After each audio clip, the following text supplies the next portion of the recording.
जब सुने के होई भोजपुरी गाना बस बजे के चाही गाना। हेलो हेलो हेलो कहाँ बारू हो? आ तू कहाँ बाड़ा? बाजारी वाला पंडाल में बनी।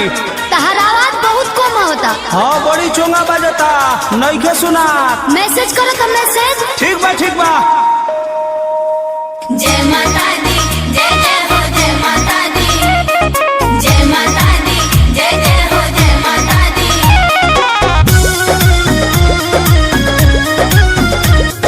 शेरा वाली जोता वाली लाटा वाली माँ।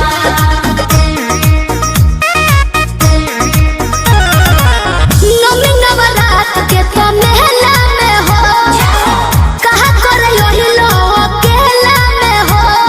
क्या करना है आप? अरे पगली आप तो पहले नवमी नवरात के तो मेला में हो, कहाँ करे यही लोग अकेला में हो। कहाँ बहरा बताओ हो। करतनी फोनवा रे हमर सोनवा मूर्ति भी आवा हो। बुआ बुआ भेजले बिया मैया के चढ़ावा हो। बुआ बुआ भेजले बिया मैया के चढ़ावा हो।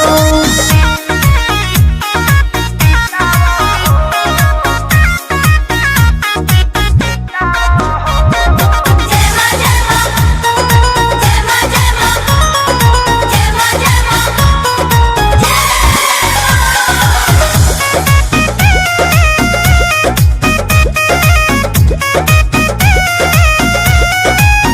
हमरो तो चुनरी ओढ़ावे के बा, मैया जी के भागा चढ़ावे के बा।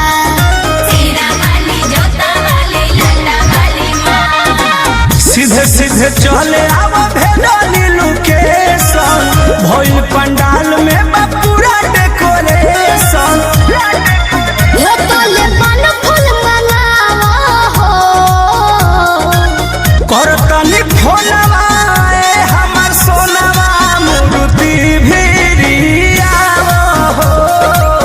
बुआ बुआ भेजले बिया मैया के चढ़ावा हो।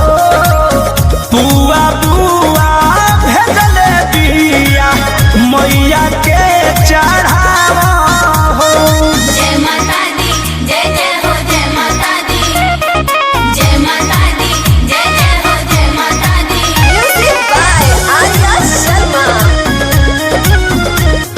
शेरा वाली जोता वाली लाटा वाली माँ। ए हो आवे से पहिले बतहिलो ना, कृष्णा बेदर दी परमोध के लहिलो ना।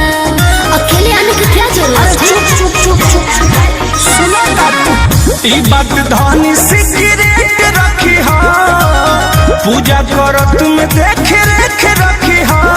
ओके जी जोनी जिया डरावो हो। करो तनी फोनवा ए हमर सोनवा मूर्ति भी आवा हो। बुआ बुआ भेजले बाड़ी मैया के चढ़ावा हो। बुआ बुआ भेजले बिया मैया के चढ़ावा हो। नवमी नवरात के तो मेला में हो, कहाँ करे यही लोग अकेला में हो। कहाँ बहरा बताओ हो। करतनी फोनवा ए हमर सोनवा मूर्ति भी आवा हो। बुआ बुआ भेजले बाड़ी मैया के चढ़ावा हो। बुआ बुआ भेजले बिया मैया के चढ़ावा हो। आके चढ़ावा।